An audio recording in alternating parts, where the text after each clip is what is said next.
Ladies and gentlemen, esteemed panelists and distinguished guests, welcome back to this morning session as we convene today to discuss the Sahel, Niger, Libya, Mali, Burkina Faso, and the Central African Republic.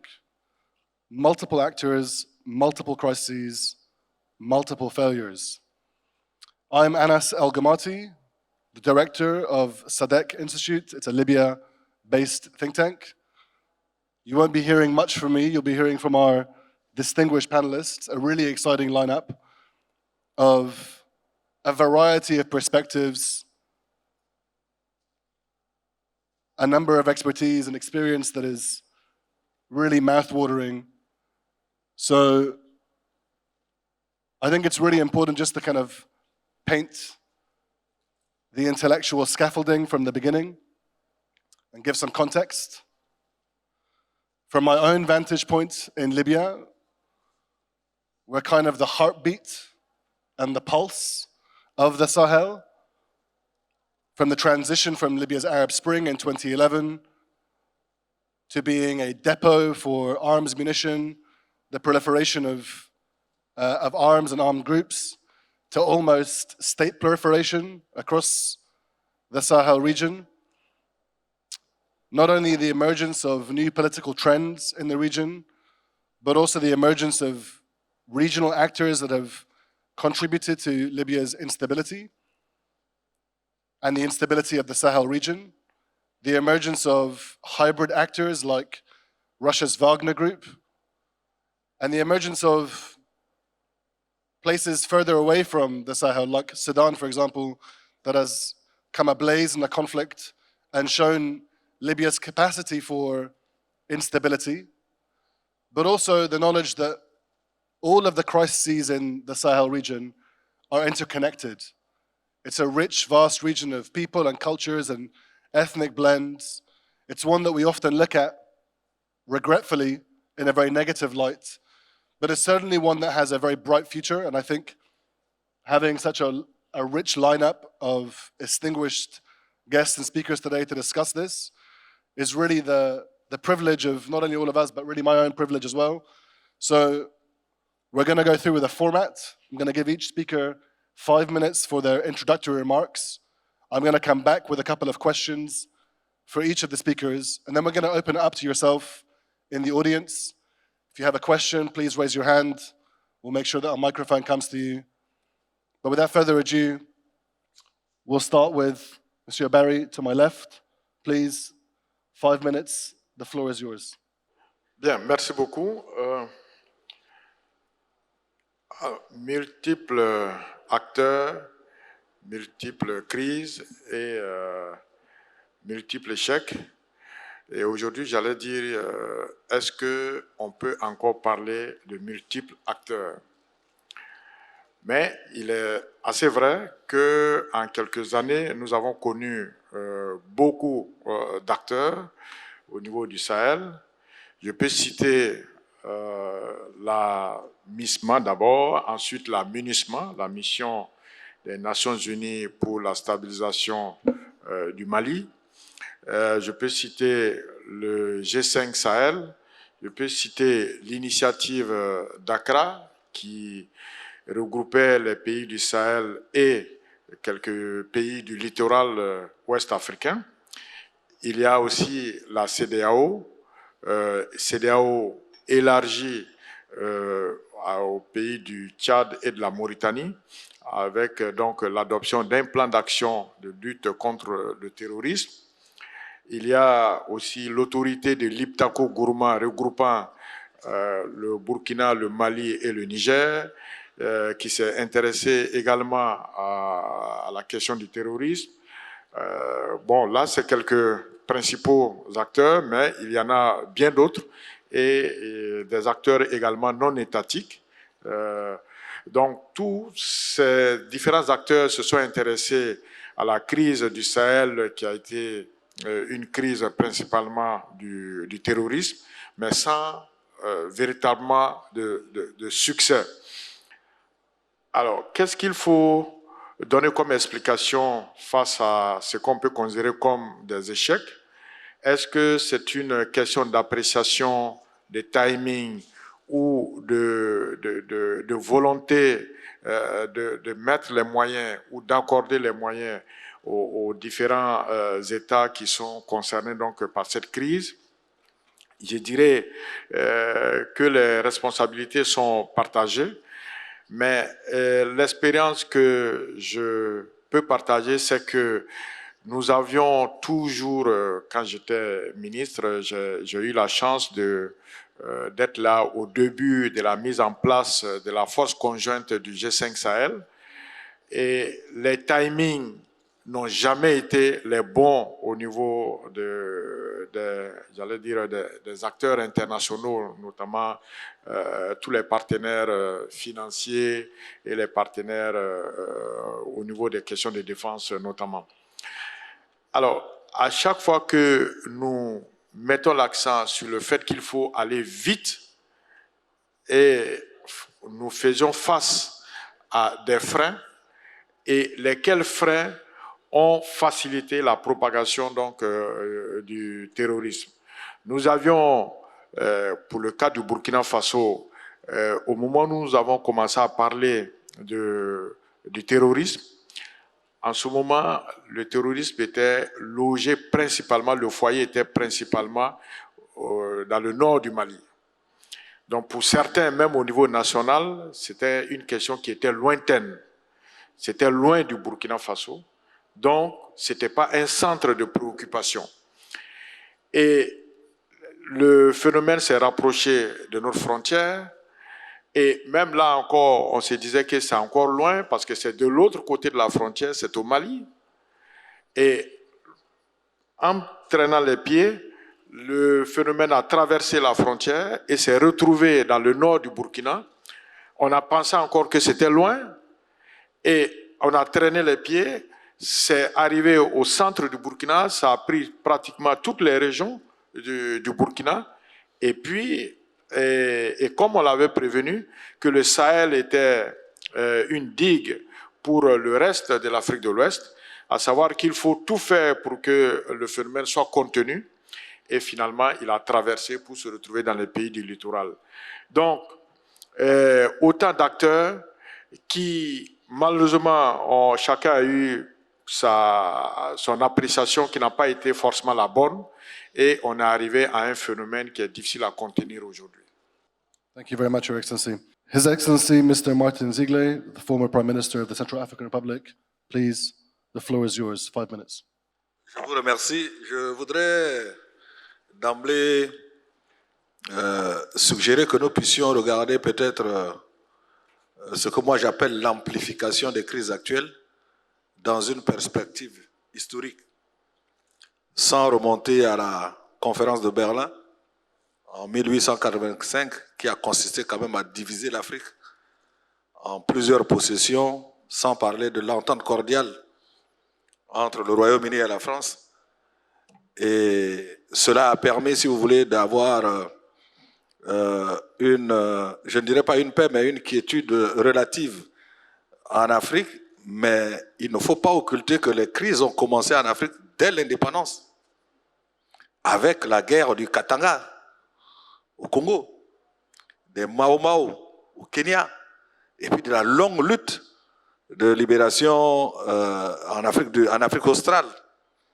Il y a eu plutôt accalmie dans les années 70 et 80, et il faut le dire, après ce qui est arrivé en Libye, en 2011, une poudrière a été ouverte sans solution politique.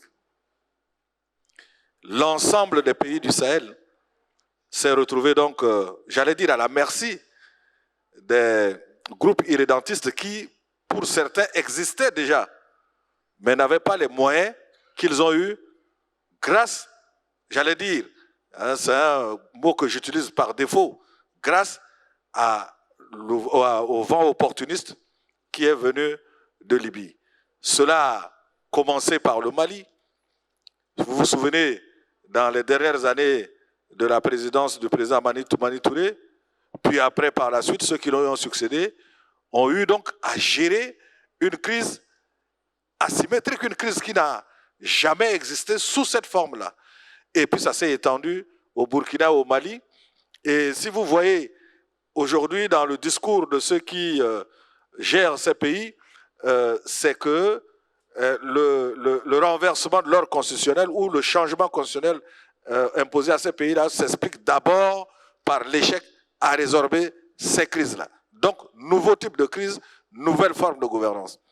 J'allais dire, dans les pays comme la République centrafricaine, puisque vous avez évoqué la République centrafricaine, nos crises, c'était d'abord des coups d'État ou des tentatives de coups d'État militaires.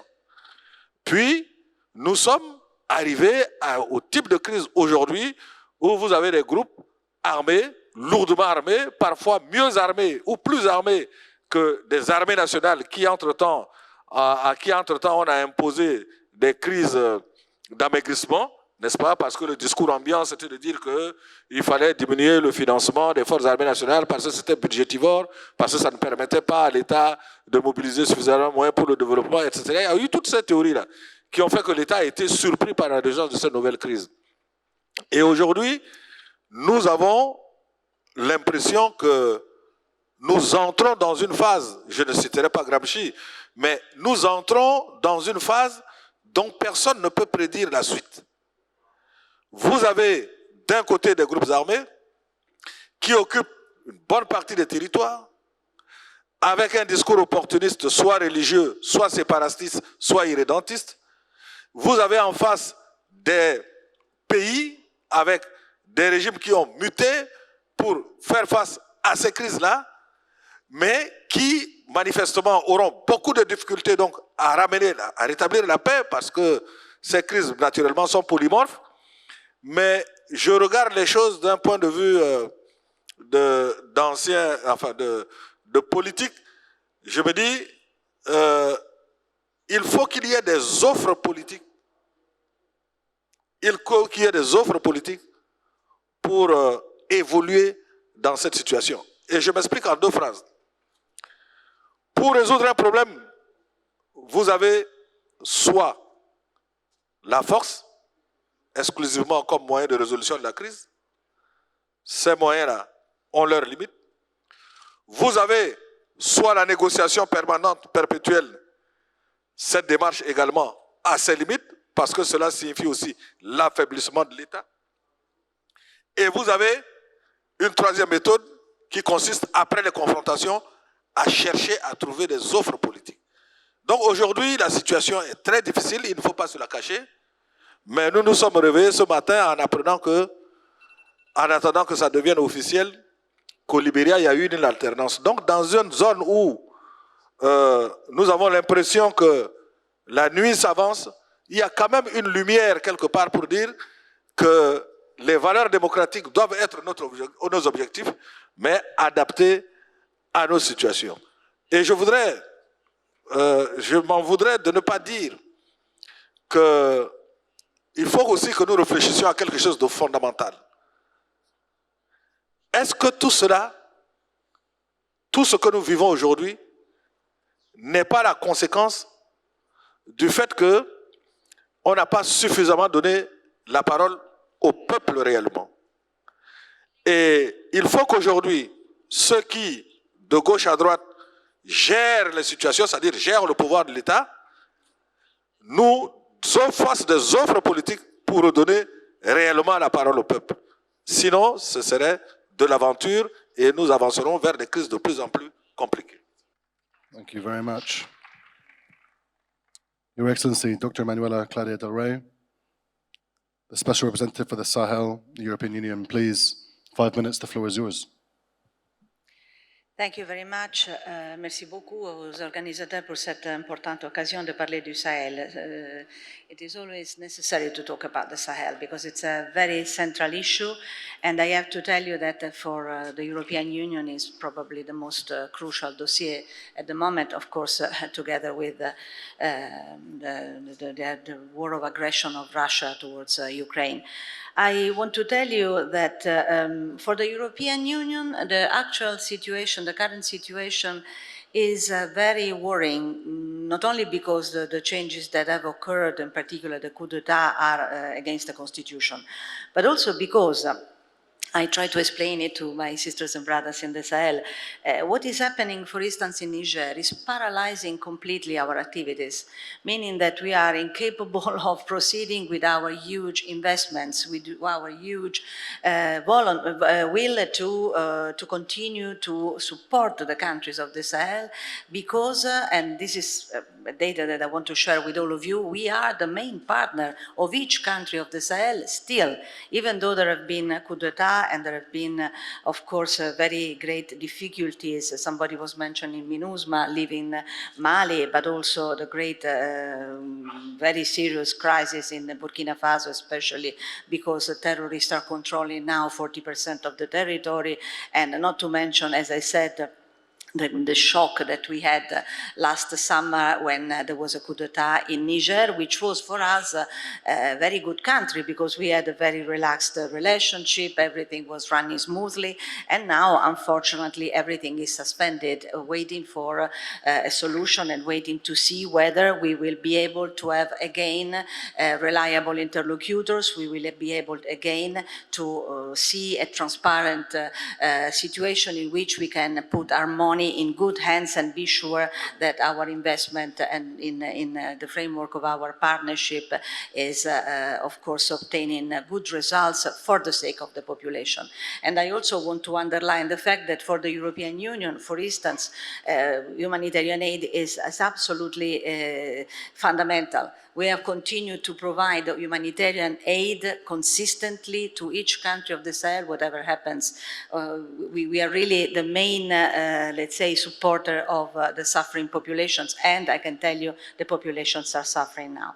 Regarding the general situation in political terms, you must consider that for us, the real problem, and we discuss it all the time also with the African Union, with the countries of the Gulf of Guinea, with the other partners in the north, with Morocco very much. Morocco is an important actor, of course, also in the Sahel and in the wider region of West Africa. Well, in our integrated strategy for the Sahel, we had as an inspiring principle at political level exactly what you call governance, because we are very much convinced that governance is the only solution to everything that is happening now. People in the countries of the Sahel do not have access to basic services. Education is lacking for a number of reasons. There are many great difficulties for local communities in remote areas to participate in the system of power. So you can imagine it's something that must be really built. And where, unfortunately, some countries were starting to consolidate a good system of governance, here comes a coup d'etat and put everything at stake and creates enormous problems also to the reliable partners like the European Union, who see a stagnating situation and, of course, are put in a condition of uncertainty and of extreme worry.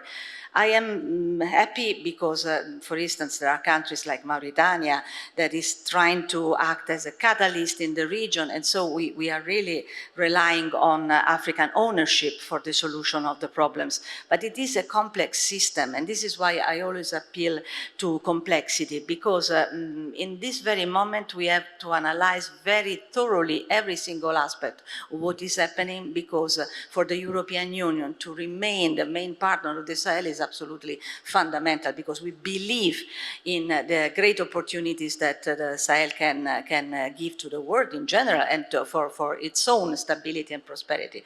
So I insist on the fact that we have to be united, and the European Union is a driver in this sense, because the level of interlocution that we have now and the fact that 27 member states are all concentrated on the Sahel, from Estonia to Czech Republic to Italy to France to Spain, we are all dedicating a great part of our funds and political will to the Sahel.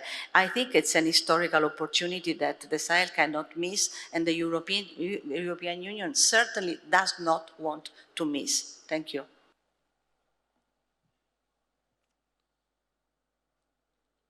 Wonderful, thank you so much. Ambassador Mamasamba Sidiko, the former African Union Special Representative for the Sahel. Please, 5 minutes, the floor is yours. Merci, modérateur. Je pense que l'une des beautés de Meddays, c'est la jeunesse de l'auditoire. Il faut s'en féliciter, ce qui va me permettre aussi à moi de coller un peu plus à mon script sur la base des questions initiales qu'on nous avait envoyées. Parce qu'il faut expliquer un peu les choses aussi. Ce matin, j'écoutais un panel très intéressant et quelqu'un disait que c'est ironique que face à des défis clairement globaux, le monde soit aussi divisé. Moi, j'ajouterais que certaines crises, avec des souffrances indicibles pour des populations déjà démunies, soient oubliées. Du Soudan jusqu'à notre Sahel central, nous avons l'impression qu'il y a une forme d'oubli des problèmes parce que maintenant, nous avons Gaza qui est essentiel, qui est important pour la paix du monde. Nous avions l'Ukraine avant, qui a été par nos amis tellement soutenue. Nous souhaiterions que, comme dans les rédactions de journaux, des faits divers ou des événements n'effacent pas d'autres événements qui ont aussi leur importance pour la paix du monde. Pour en revenir à notre discussion, on peut dire que de façon générale, on constate une succession d'échecs en cascade dans la gestion des crises. Dans le cas du Sahel en particulier, l'incapacité de la communauté internationale à contenir la crise libyenne, parce que c'est là que c'est parti aussi, a été le détonateur qui a conduit le Mali dans la crise, non seulement à travers le retour qu'évoquaient tantôt mes prédécesseurs, le retour des combattants touaregs de Libye, qui seront à l'origine d'une rébellion en 2012, en janvier 2012 au Mali, au nord, mais aussi à travers le flot continu d'armes et d'équipements qui a profité aux groupes terroristes, extrémistes violents, ainsi qu'aux différents groupes armés, plongeant la région dans l'instabilité. En dépit de la multiplicité des acteurs dont nous avons parlé, dont nous parlons, et de l'envergure internationale de 2013 à nos jours, la crise au Mali a connu une extension d'un conflit politique initialement circonscrit dans le nord à une insurrection djihadiste au centre du pays, et souvent on l'oublie, et qui a fini par déborder jusqu'aux États voisins, le Burkina, dont parlait le ministre Barry, le Niger, et aujourd'hui l'insécurité s'étend au pays du Golfe de Guinée. À partir de 2020, la crise régionale est entrée dans une nouvelle phase, caractérisée par l'expansion continue du terrorisme et de l'extrémisme violent, l'arrivée au pouvoir, dont nous parlons maintenant, de régimes militaires dans les 3 États du Sahel central, ou ce qu'on appelle la zone des 3 frontières, c'est-à-dire le Mali, le Burkina Faso et le Niger, le démantèlement, et ça c'est important également, de l'architecture sécuritaire de coopération internationale, progressivement mise en place à partir de 2013 pour lutter contre l'insécurité dans la région. Retrait du Mali du G5 Sahel, départ des forces françaises et européennes et retrait de la MINUSMA. Le réalignement politique avec l'effacement, je dirais, des Occidentaux et la réorientation vers la Russie par certains États. Plus sérieux pour moi, la fragmentation de la coopération régionale africaine sous le leadership de l'UA et de la CEDEAO et l'émergence de mécanismes concurrents. La création récente, par exemple, de l'Alliance des États du Sahel entre le Niger, le Burkina Faso et le Mali. Et enfin, au nord du Mali, le conflit s'est dégelé, passé du conflit de discussion politique à une reprise des hostilités entre groupes Touareg et forces gouvernementales. Maintenant, la projection de ces tendances, à mon avis, à court et à moyen terme, place la région davantage, yes, I'm stopping right now, sur une trajectoire de scénario du pire. Nous avons besoin d'un leadership africain aux commandes des efforts de stabilisation, par la responsabilisation des États de la région et des sociétés civiles, secteur privé compris, sur la question de la mobilisation des ressources. Et, je dirais, et je vais conclure là, l'abandon de l'approche strictement normative en ce qui concerne les pays en transition et qui constitue l'épicentre de la crise en faveur d'une approche plus pragmatique, privilégiant le dialogue et un compromis raisonnable pour permettre le retour à des régimes démocratiques. Et nous pourrons en reparler tout à l'heure. Merci beaucoup. Thank you so much, Ambassador. We'll move swiftly on to Mr. Mossadegh Bali. He's the president and founder of the Azalai Hotels Group from the Republic of Mali. 5 minutes, the floor is yours. Thank you, Mr. Moderator. Ladies and gentlemen, mesdames et messieurs, bonjour. Alors, je pense que l'essentiel a été dit par mes prédécesseurs.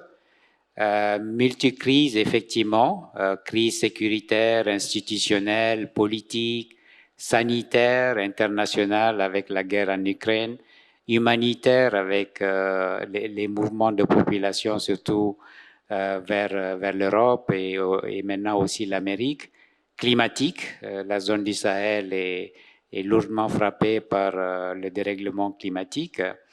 Donc ça, ce sont les crises que nos pays vivent. Moi, je suis du Mali depuis une décennie maintenant. Mais je pense qu'on ne met pas suffisamment l'accent sur, je dirais, la goutte qui a fait déborder le vase. L'attaque de la Libye, Madame la représentante, par 2 pays européens, la France et la Grande-Bretagne, qui ont détruit ce pays-là, qui ont d'abord assassiné un président, le président Kadhafi, paix à son âme.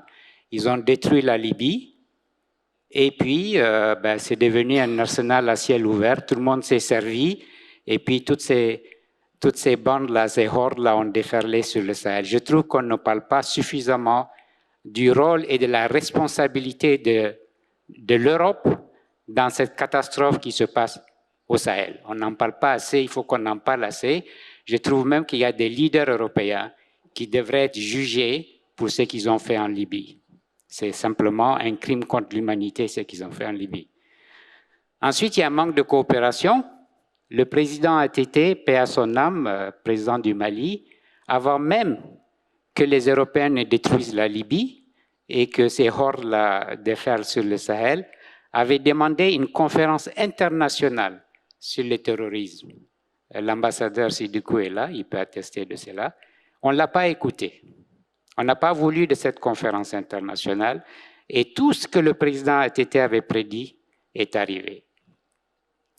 Donc aujourd'hui, nous avons du terrorisme, nous avons de l'instabilité institutionnelle et politique, mais ce ne sont pas, je dirais, des causes. Le terrorisme, l'instabilité institutionnelle, ce ne sont pas des causes.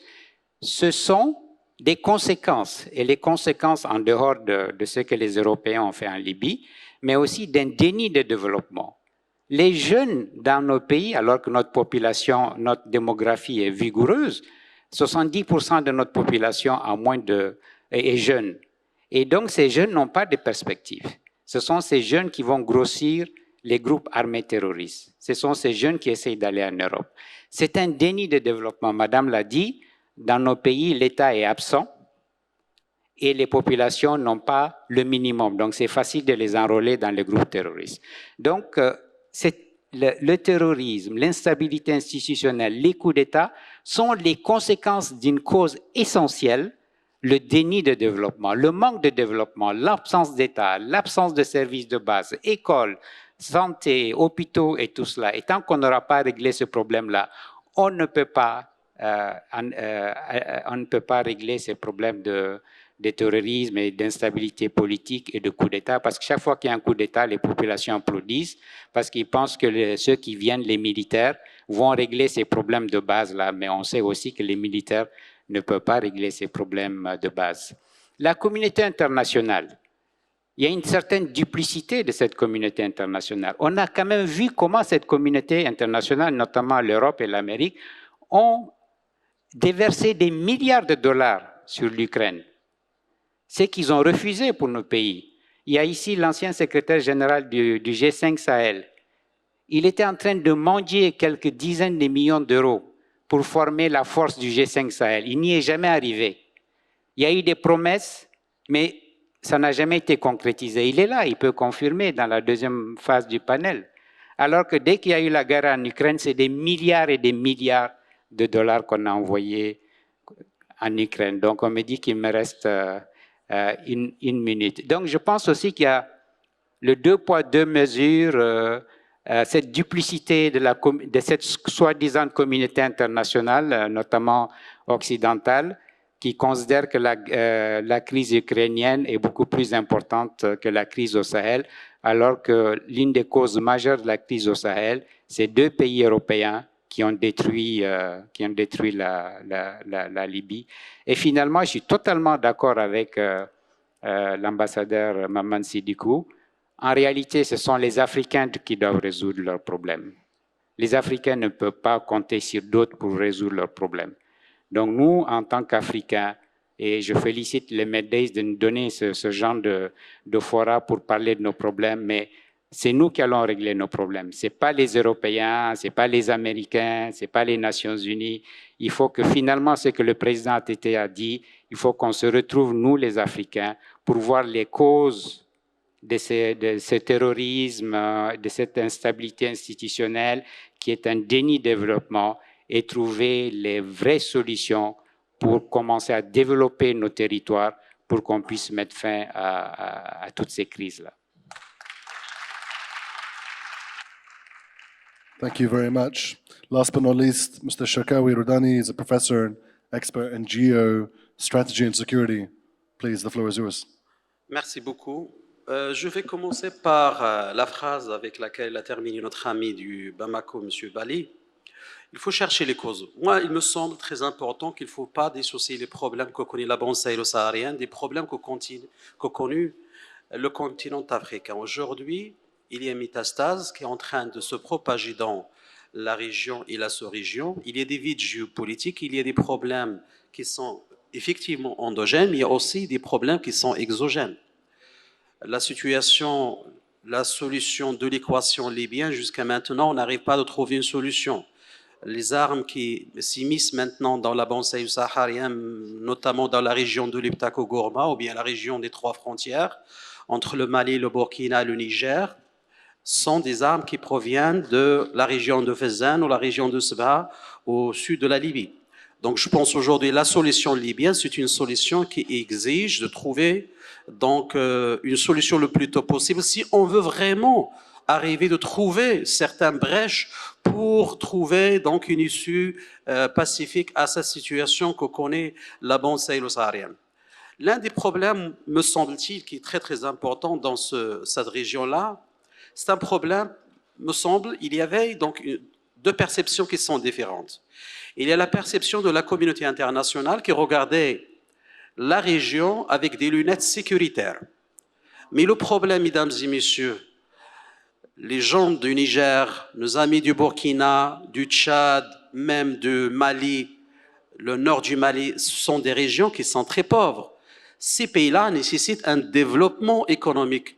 Parce que sans le développement, il n'y aura jamais une sécurité. Et d'ailleurs, il faut qu'on assume nos responsabilités. Le terrorisme dans la région devient une culture. On ne parle pas d'un terrorisme idéologisé. Par exemple, quand vous parlez de franc-maçonnat d'Amadou Koufa. Amadou Koufa, c'est un homme d'affaires. Il est dans le trafic de drogue. Quand vous parlez de Ayad Al-Ghali, de groupe soutien à l'islam et musulman qui sévissent dans le golfe de Guinée et même dans le nord de Mali et qui était responsable de plusieurs attaques à N'Djamena, à Djibo, même à Tillabéri au Niger. Mais c'est un homme d'affaires. Les Européens le connaissent. Les services de renseignement européens occidentaux connaissent la réalité. Quand vous parlez de Boko Haram, quand vous parlez par exemple de l'État islamique dans l'Afrique de l'Ouest, tout le monde sait par exemple le groupe de l'État islamique au Grand Sahara de l'ancien Adnan Abou Walid Sahraoui, qui est un séparatiste de Polisario. Mais tout le monde sait que le Polisario, c'est un groupe terroriste. Mais aucun pays européen n'assume cette responsabilité de dire que le Polisario, il est avec ces gens-là, à travers des groupes terroristes, en train de créer ce qu'on appelle le géoterrorisme. C'est la fabrication des espaces vides, sécuritairement, à travers des groupes terroristes et aussi par le biais des groupes terroristes. Donc, de fait, aujourd'hui, nous sommes malheureusement, la communauté internationale regarde le Sahel avec une sorte de lunette européenne, pas avec une réalité aujourd'hui qui est réelle dans la région. Quand vous parlez par exemple des opérations, comme l'a dit notre ami Baï, donc il y avait plusieurs opérations, il y a l'opération Barkhane, l'opération Pan-Sahel, il y a plusieurs multitudes d'approches stratégiques. Mais dans la finalité, on trouve que les groupes terroristes continuent d'être un frein de développement de ces régions, de ces pays. Donc je pense, il me semble très important que la condition sine qua non de la sécurité dans la bande sahélo-saharienne, c'est le développement économique. Sans le développement économique, on ne pourra jamais trouver une solution. D'ailleurs, les gens, ou bien les stratèges militaires qui pensent que le terrorisme, il a un impact limité sur le conflit global, c'est une erreur d'appréciation, c'est une erreur stratégique. Parce qu'aujourd'hui, le terrorisme devient un levier géostratégique pour certains des États, pour certains acteurs non étatiques, pour essayer, qui cherchent de façonner géopolitiquement cette région pour leurs intérêts stratégiques. Parce que qui parle de la bande sahélo-saharienne? Il ne faut pas oublier aussi même la Centrafrique. Le conflit entre la Séléka et les Antilles-Balaka, qui est maintenant malheureusement en train de se ressurgir, il faut chercher les causalités. Parce que ce qui se passe dans la bande sahélo-saharienne va impacter le golfe de Guinée, va impacter le nord de Mozambique dans la région de Cabo Delgado, où c'est une région qui connaît aussi une métamorphose sécuritaire. Et on va se retrouver à la fin avec un continent qui est très malade, avec une difficulté de trouver vraiment des solutions adéquates et appropriées. Merci. Wonderful. Before I move on to this next panel, I want to just come back and make a couple of comments about the current status as I see it from Libya, and you'll permit me as the moderator and the chairman. I think it's a fascinating one because we go back to 2011 as this kind of marker for the Sahel region's problems. And I think part of that is true. But I think when you zoom out and you look at the global problems that we face today, we talk about Russia and Ukraine, we're talking about Gaza in many other sessions.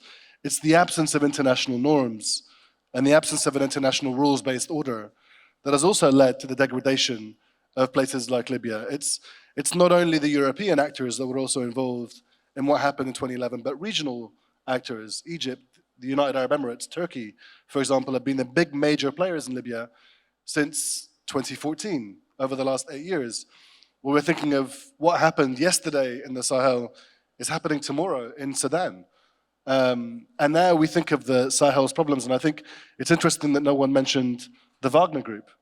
The Wagner Group is using Libya as a logistics hub for the Central African Republic, for Mali, for Chad, and for Sudan. So I think it's fascinating that we are leaving these little elements behind. And I want to just come back to each of the speakers and ask you all a very simple question, and I'll start with His Excellency, Mr. Alpha Barry. You mentioned earlier on about the G5 Sahel and the timing, the political will, but considering your background, what can you tell us about Burkina Faso's role in tackling the various challenges in the Sahel? And what insights can you share in terms of how we can navigate these complex issues from a foreign policy perspective? How can Burkina Faso's experiences inform the broader regional strategies for the development of peace and development? Because we've heard a lot about the crisis, but we haven't heard much about how to develop strategies for peace and development. So, Your Excellency, Mr. Barry, 3 minutes, the floor is yours. Merci beaucoup. Alors, je pense que le thème même de notre panel résume très bien ce qui se passe, c'est-à-dire multiples crises, multiples acteurs et multiples échecs. Bon, ça c'est le constat. Le constat, c'est qu'on a eu de multiples acteurs face à toutes les crises que nous avons eues et nous avons eu les échecs que nous connaissons.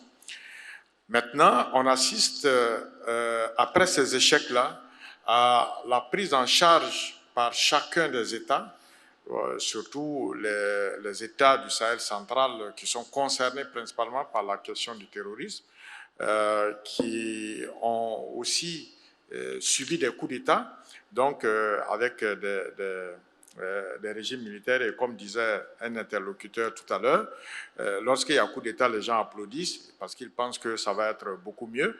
Et donc, chaque État a pris ses responsabilités. On ne doit même plus parler de multiples acteurs au Sahel. C'est pratiquement fini.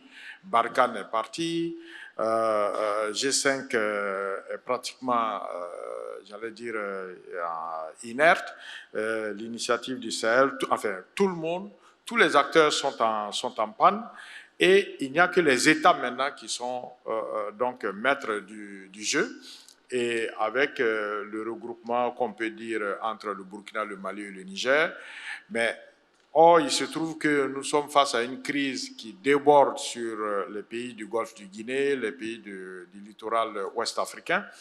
Et donc, la stratégie régionale elle-même, qui pouvait être peut-être impulsée par la CEDEAO ou bien par d'autres institutions internationales, ça ne semble pas non plus possible. Donc, aujourd'hui, comment chaque État peut faire face à sa propre situation? Alors, la question du développement aujourd'hui devient même une question limite au niveau du Sahel à cause du contrôle des territoires. Parce que si vous ne contrôlez pas un territoire, vous ne pouvez pas apporter le développement dans ce territoire. Donc aujourd'hui, la question du développement semble passer, j'allais dire, complètement au second plan. Il y a urgence à ramener la paix au niveau des espaces sahéliens et maintenant travailler rapidement à un mieux-être des populations pour permettant donc dans la durée à avoir une certaine paix. Alors donc aujourd'hui au niveau du Burkina Faso, moi, je ne suis pas bien placé pour apprécier, mais ce que je peux dire, bon, on peut considérer, je ne peux pas penser le contraire, que chaque gouvernement du Sahel fait ses efforts et on a vu récemment les derniers événements au Mali, mais il y a encore beaucoup de travail à faire pour arriver donc à une paix durable au Sahel. Thank you very much. Your Excellency, Mr. Former Prime Minister, in your experience as the Prime Minister and the leader of the Central African Republic, what were the key lessons that you learned about how to navigate these challenges of governance and development in a region now as complex as you outlined earlier on, a region that is facing a multitude of crises, these polycrises that we've discussed? How can these insights guide the Central African Republic and its neighbors towards a more stable and prosperous future? Please, 3 minutes. The floor is yours. C'est une question très difficile que vous me posez. Mais je voudrais d'abord faire une petite diversion par Wagner.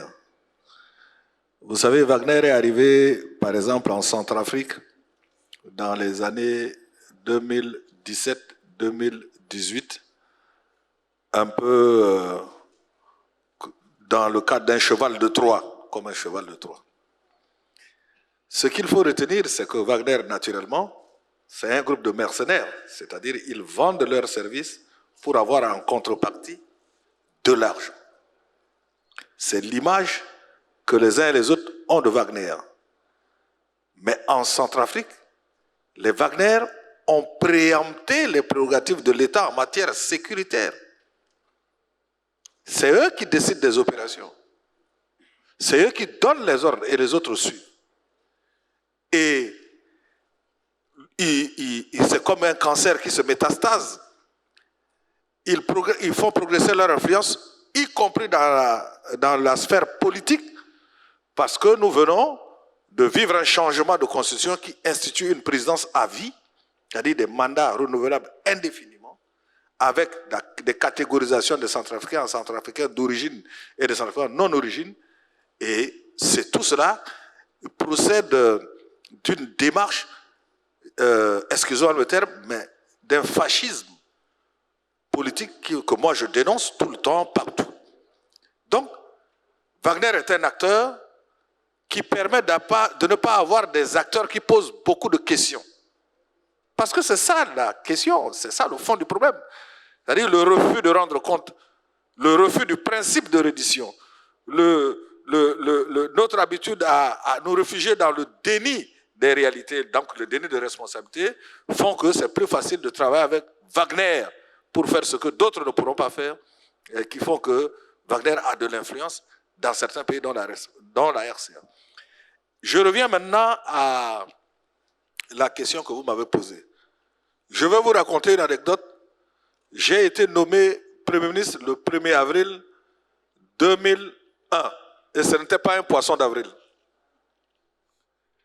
58 jours après, c'est-à-dire 54 jours après, c'est-à-dire 1 mois et 24 jours après, j'ai subi une tentative de coup d'État qui allait faire exploser le pays. Je venais d'un horizon professionnel où je n'entendais même pas un coup de feu et je me retrouve Premier ministre dans un pays déstabilisé par un coup d'État qui allait prendre des tendances ethniques. Donc, la leçon que je tire, pour faire vite, puisqu'il ne me reste qu'une minute, c'est qu'il ne faut pas, lorsque nous sommes dans une situation de crise, tout le monde déplore les conséquences de la crise. Mais il faut toujours se mettre vraiment en tête que celui qui trouvera la solution à la crise, c'est le politique. C'est la conjugaison des efforts des forces politiques et sociales qui permettront de donner les offres politiques qui permettront de revenir à une vie constitutionnelle normale. C'est pour ça que dans mon intervention précédente, je me disais qu'aujourd'hui, tout le monde constate ce qui est arrivé au Sahel, tout le monde déplore ce qui se passe au Sahel, mais il ne faut pas que les gens oublient, que les uns et les autres oublient que ceux qui sont aux affaires aujourd'hui doivent faire des offres politiques de sortie de crise politique. Parce que s'il n'y a pas d'offre politique de sortie de cette situation, ça veut dire qu'eux aussi, ils viennent être des problèmes, en plus des problèmes que nous avons déjà. Parce qu'il y a un problème, naturellement, de légitimité qui se pose pour affronter les défis de la sécurité. Et cette légitimité-là implique un retour à une vie constitutionnelle normale. C'est fondamental. C'est fondamental. Thank you so much for your wonderful insights. Your Excellency, Dr. Manuela, you spoke a little bit about the past and you've spoken a bit about, in fact, the priority after, alongside maybe Ukraine, of the Sahel for the European Union. So given the EU's strategic interest and the ongoing involvement in the Sahel, how do you envisage the future of EU-Sahel relations? But in particular, what steps is the EU taking to ensure that its policies and initiatives in the Sahel are more aligned with the actual needs and aspirations of the local populations? Please, 3 minutes, the floor is yours again. Merci beaucoup. Alors, je vais réagir à tout ça qui a été dit parce que ce sont des choses très importantes. Le premier point est que je pense que c'est le moment de sortir d'une certaine vision un peu idéologique, surtout de l'histoire. C'est vrai qu'on doit faire référence à l'histoire. Par exemple, la question de la Libye, l'origine de tout le mal pour les pays du Sahel, c'est vrai. L'Union européenne, par exemple, se rend compte de beaucoup de choses qui se sont passées, qui ont eu un impact très fort sur la région. Mais si on parle avec les jeunes du Sahel, ils veulent des réponses contemporaines. Ils veulent voir que nous sommes contemporains. L'Union européenne essaye d'être contemporaine comme les pays du Sahel doivent être contemporains. Et je pense que c'est le moment vraiment de sortir de cette idéologie qui risque de devenir une démagogie qui ne peut pas vraiment bénéficier les pays de la région. Pour nous, si on parle par exemple de la guerre en Ukraine, on peut comprendre, tout le monde peut comprendre la raison pour laquelle on est vraiment préoccupé, choqué. On a dû investir beaucoup dans cette question. Mais en même temps, on ne peut pas oublier que nous sommes un fidèle vraiment et naturel et crédible partenaire du Sahel parce que si on regarde les milliards, et je répète, milliards d'euros qui ont été mis dans la région, on voit que vraiment on a essayé d'aider la région dans le cadre d'un partenariat très flexible, très ouvert, basé sur un dialogue vraiment fructueux. On a essayé vraiment d'aider la région à se stabiliser et surtout à devenir plus développée parce que l'investissement qu'on a fait dans le développement est énorme, et encore énorme. Je peux dire au Mali, par exemple, que dans ce moment, malgré les problèmes qu'on a a sur le plan politique, et on ne peut pas le cacher, et on a encore 500 millions d'euros de projets pour le développement en cours. Si ça, c'est rien, je ne sais pas. On doit prendre les choses comme ils sont. On ne peut pas continuer à idéologiser. On doit être concrète. Ça, pour moi, ce sont des données qu'on doit prendre en considération, sur lesquelles on peut construire quelque chose pour le futur. Je vais terminer avec la question de l'appropriation. Pour l'Union européenne, je peux dire qu'on rêve qu'il y aura un jour dans lequel on peut dire qu'il y a la complète appropriation de la part des Africains. Et comme je dis, c'est ça qu'on discute chaque fois on se rencontre. Et notre interlocution est énorme. Si vous pensez que le Sahel est un désert, c'est pas comme ça. C'est une région très dynamique où il y a beaucoup d'initiatives, d'opportunités, d'échanges à tous les niveaux et surtout avec l'Union européenne et ses pays membres qui sont très actifs parce qu'on a besoin vraiment de construire un futur ensemble. Sur la sécurité, c'est vrai que dans ce moment c'est difficile de trouver des solutions, mais je l'ai dit, il y a des problèmes réels liés par exemple au gouvernement qui ne sont pas stables, qui n'ont pas vraiment nous communiquer s'il y aura la fin de la transition, s'il y aura des structures étatiques avec lesquelles on peut, par exemple, mettre en place des projets concrets pour le futur. Il y a des obstacles concrets, encore une fois, et c'est pour ça que j'insiste, donner des visions contemporaines, être contemporaine et surtout être rationnel, pas émotionnel, parce que cette situation émotionnelle, et mes amis, parce que nous se connaissons très bien, ils le savent très bien, cette émotion qui a influencé notre politique, la politique de l'Union européenne aussi, on ne peut pas le cacher cet élément aussi, mais l'émotion qui a vraiment influencé et qui influence la politique de la région, je pense qu'on doit sortir de ça, parce que notre responsabilité envers les jeunes est énorme. Ils demandent une accélération de l'histoire, c'est nous qui le devons faire. Alors, concrète, contemporaine, et surtout penser à comment rendre notre partenariat encore plus efficace, parce qu'on a vraiment soutenu les pays énormément dans les années, et on doit rendre cet investissement quelque chose qui va produire un futur de stabilité et prospérité. Je le répète, c'est pas rhétorique, hein? C'est quelque chose de concret. Je le fais chaque jour parce que je travaille chaque jour sur ça avec mes amis et mes sœurs et mes frères, et on rêve de voir l'appropriation devenir une réalité pour surtout les générations futures. Merci. Thank you. Your Excellency, Mr.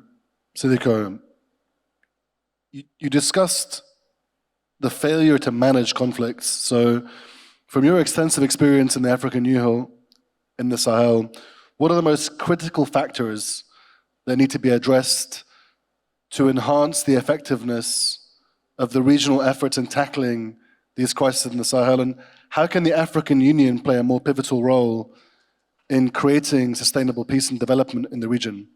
Please. Merci beaucoup. L'Union africaine, ce sont les États membres. Il ne faut pas se faire d'illusions. Ce n'est pas la commission là-bas à Addis Abeba.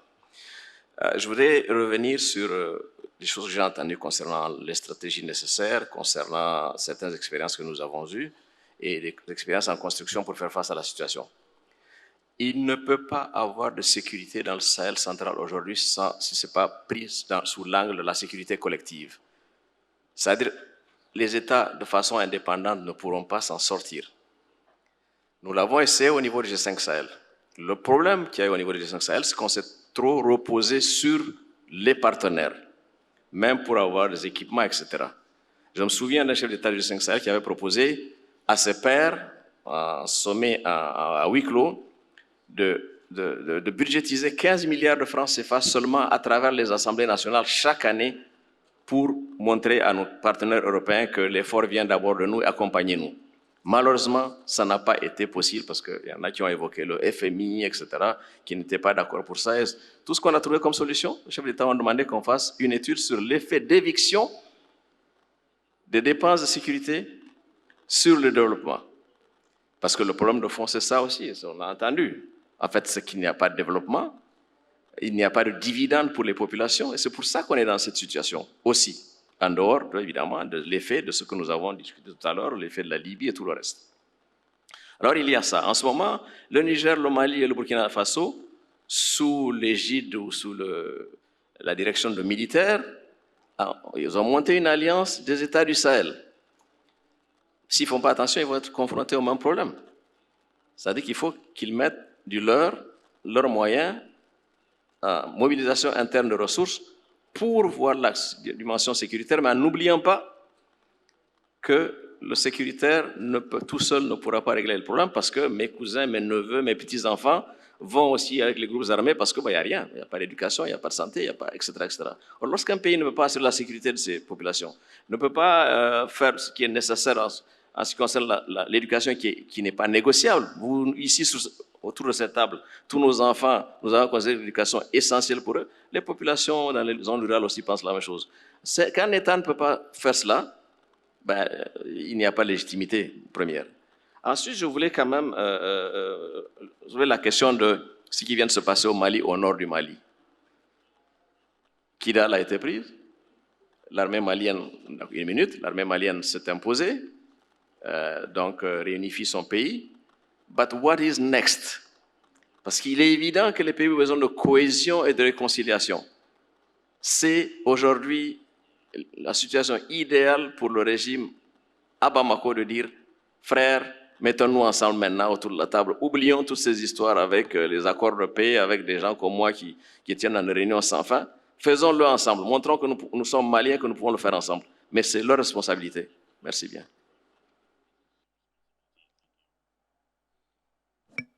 Thank you for keeping precisely to 3 minutes. It's perfect. Let's take a step back and get an economic perspective. Mr. Belli, as a prominent business leader in Mali, how do you see the role of the private sector in contributing to stability and economic development in the Sahel? And what are the key areas where business initiatives can make a significant impact on the region's growth and stability? Give us your thoughts. Thank you, Mr. Moderator. J'aimerais, avant de répondre à votre question, quand même revenir à Madame la représentante spéciale. Vous parlez d'idéologie, de populisme et d'émotion. La destruction de la Libye par 2 pays membres de l'Union européenne, c'est factuel. Ce n'est pas de l'émotion, c'est factuel. Ce n'est pas l'Italie qui a été bombardée par les avions français, anglais et américains. C'est un pays africain à partir duquel maintenant nous avons tous ces problèmes dans les pays du Sahel. Donc, j'aimerais juste préciser cela, madame. Ce n'est pas de l'émotion, c'est factuel. Vous venez, vous détruisez ma maison et vous me dites que je suis émotionnel. Non, c'est factuel, madame. Non. Alors, moi, je suis prêt à être en débat avec vous sur le rôle de l'Union européenne dans les difficultés que nous rencontrons actuellement au Sahel. Maintenant, pour répondre à votre question, monsieur le modérateur, oui, je pense que le secteur privé, comme dans tous les pays du monde, a un rôle important à jouer dans la stabilité d'un pays. Parce qu'on l'a quasiment tous dit ici, même si l'ambassadeur, le ministre Alpha Bari a dit il faut d'abord libérer les territoires, ce qui est vrai. Mais comme l'a dit mon aîné Maman Sidikou, nous venons de libérer Kidal. Maintenant, il faut développer Kidal. Si on ne développe pas Kidal, ben dans 10 ans, il y aura une nouvelle rébellion à Kidal. Et vous savez, les gens du Sahel, ils sont comme les Italiens, comme les Français, comme les Américains, comme les Marocains. Ils veulent travailler, gagner dignement leur vie. Ils veulent envoyer leurs enfants à l'école. Ils veulent se soigner quand ils sont malades. Ils veulent avoir une route pour aller rendre visite à une grand-mère ou à un grand-père. C'est aussi simple que ça. Donc, quand ils n'ont pas ça, effectivement, comme l'a dit le professeur, ben, ils vont s'enrôler dans des groupes armés terroristes parce que le job digne que l'État n'a pas pu leur procurer, ils vont l'avoir en braquant des éleveurs, en prenant des vaches qu'ils vont vendre ou en convoyant de la drogue des côtes mauritaniennes jusqu'en Égypte et puis remonter vers Israël. Ça devient du business. Ça remplace le job qu'ils n'ont pas pu avoir de façon digne et décente. Donc le secteur privé, oui, moi je suis un chef d'entreprise, je suis ni diplomate, ni ministre ou quoi que ce soit, c'est pour ça que je parle franchement. Il faut que nous ayons toutes les conditions et j'admire ce qui se passe au Maroc, qui a fait le choix d'une économie ouverte libérale, libéralisée, ouverte aux investissements. Et d'ailleurs, moi, chaque fois que je discute avec l'ambassadeur de l'Union européenne à Bamako, je lui dis, mais écoutez, et Madame l'a rappelé tout de suite, une minute, d'accord, Madame l'a rappelé tout je pense qu'il y a un aparté à côté, là. Voilà, je pense qu'il y a un aparté à côté, c'est pas très respectueux. Je voudrais dire que, du coup, j'ai perdu le fil de mon raisonnement. Souvent, je discute avec votre ambassadeur, maintenant, il n'y en a pas, mais ceux qui se sont précédés à Bamako, je dis, mais quand vous dites vous avez mis beaucoup d'argent dans le Sahel et tout ça, en réalité, vous avez mis beaucoup d'argent que vous avez confié à des gouvernements corrompus et qui ont détourné une bonne partie. Ensuite, beaucoup de cette aide-là dont vous parlez revient en Europe, sous le couvert de consultants qu'on nous envoie, qu'on paye, je ne sais pas, 10 000 euros par semaine ou par jour, alors qu'on a des consultants maliens, burkinabés. Donc, une bonne partie de cette soi-disant aide qu'on a donnée à nos pays retourne en Europe. Et en réalité, on n'a jamais vu un pays se développer avec l'aide. Nous, en tant que chefs d'entreprise, ce que nous souhaitons, c'est qu'une fois qu'on a réglé le problème de la sécurité, dont une bonne partie vient du fait que des pays européens ont détruit la Libye, je n'arrêterai pas d'insister là-dessus, une fois qu'on aura rétabli la sécurité, on vient de reprendre Kidal, il faut investir dans le capital humain, il faut investir dans le développement, il faut investir dans la jeunesse, il faut investir dans les formations techniques et professionnelles, il faut investir dans l'énergie, dans l'infrastructure, c'est ça qui développe un pays. Et arrêtons effectivement toute cette idéologie de dire on vous aide, on vous donne de l'aide, donc on joue notre partition. Non, moi j'ai plus besoin d'entrepreneurs italiens, français, allemands venir investir au Mali, au Burkina, que de l'aide de l'Union européenne avec toute sa bureaucratie pour exécuter un projet. Vous avez le temps de mourir. Ils ont ce qu'ils appellent le Global Compact, 150 milliards d'euros pour les pays en voie de développement. Je peux vous dire que nous tous dans cette salle, on aura le temps de mourir avant de décaisser ces 150 milliards d'euros, tellement la bureaucratie à Bruxelles est extraordinaire. I'm going to give Her Excellency Manuela 30 seconds if you would like maybe to respond, and then we're going to come back to I don't Mr. think Shorkawi. that monsieur, je respecte lui très beaucoup parce que vous exprimez vos opinions, mais ce n'est pas l'opinion de votre gouvernement et ce n'est pas aussi l'opinion de l'agent du Mali. Hein. C'est un pays que j'aime beaucoup. Je connais la diaspora, par exemple, en Europe. Ce n'est pas cette l'opinion parce que notre appui est très fort, très important et je pense qu'on vraiment contribué au développement du Mali sur différents niveaux. Pour ce qui concerne autre chose, quand je parle d'émotion, c'est l'émotion qu'on a aujourd'hui dans certains domaines et on doit sortir de ça parce qu'on doit être concrète pour donner des réponses concrètes et contemporaines, surtout pour la jeunesse. Pour ce qui concerne notre appui, on discute chaque jour comment on peut continuer à aider le Sahel. Et je peux dire que, par exemple, pour le Global Gateway, c'est un instrument vraiment important et je peux dire que, par exemple, en parlant du Sahel, ce n'est pas seulement le Mali, parce que le président de la Mauritanie, qui est un partenaire pour nous très important et très amical, il est venu à Bruxelles pour parler de le Global Gateway et il a participé à toute notre initiative. La même chose, je peux dire pour le Tchad, par exemple. Le Burkina Faso parle avec nous. J'étais là il y a quelques semaines, 3 semaines, et on a discuté de comment continuer notre partenariat dans une manière plus fructueuse, plus efficace. Alors, ce n'est pas seulement la vision du Mali, et c'est votre vision, je la respecte, mais je dois dire que la situation est beaucoup plus complexe. J'invite aussi l'audience à étudier un peu mieux ce qui se passe. Je suis à disposition de tout le monde. Vous pouvez m'écrire et parler avec moi parce que c'est vraiment nécessaire de connaître mieux ce qui se passe et comment on travaille. Parce que notre travail est basé sur la volonté du pays de continuer notre partenariat, qui est un partenariat très fort. Aussi aujourd'hui, avec tous les problèmes qu'il y a, les coups d'État, les problèmes de sécurité et autres choses. Merci beaucoup. Thank you. Now, Mr. Shorkawi Rodani, I'm going to give you 4 minutes because I want you to give a bigger space to the whole region. You're our expert on the panel, you're the academic. Based on your expertise in geostrategy and security, I want to look to the future. So what are the most significant geopolitical shifts you foresee in the Sahel region in the coming years? And how should regional and international actors adapt their strategies in response to those evolving dynamics? So you have 4 minutes, and you have the tough job of wrapping up before we open up to the audience. So please, the floor is yours.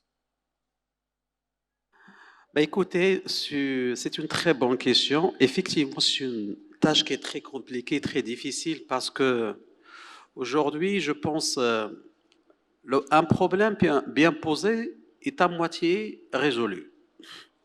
Aujourd'hui, la situation dans l'Afrique subsaharienne et du Sahel, c'est une situation, ce sont des problèmes structurels.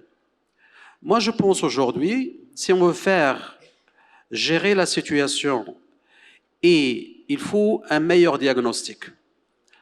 La première chose aujourd'hui, tout le monde le sait, il y a des vides géopolitiques qui sévissent dans la région et la sous-région. Aujourd'hui, il y a plusieurs stratégies militaires, sécuritaires qui ont été abordées par l'Union européenne à travers Takuba, à travers le MINUSMA malheureusement qui se retire, parce qu'il y a des leviers géostratégiques pour certains pour créer un vide géopolitique. Donc, mais je pense, me semble très important de dire que le devenir de la région dépend de la manière de la communauté internationale de regarder cette région et de regarder les problèmes de cette région. Personne ne peut dire que cette région aujourd'hui est dans une situation compliquée, difficile, et aucun État ne peut assumer cette responsabilité de faire régner la paix et la sécurité.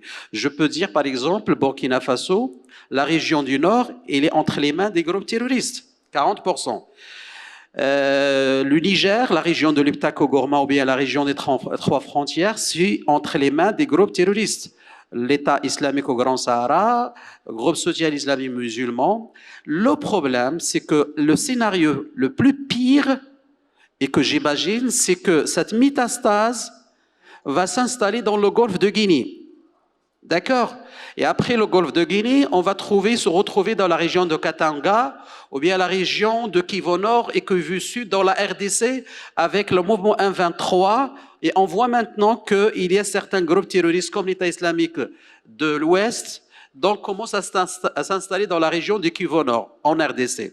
Donc je pense aujourd'hui, la stratégie la plus judicieuse, la première chose, il faut créer une autonomie stratégique sécuritaire de chaque pays du Sahel.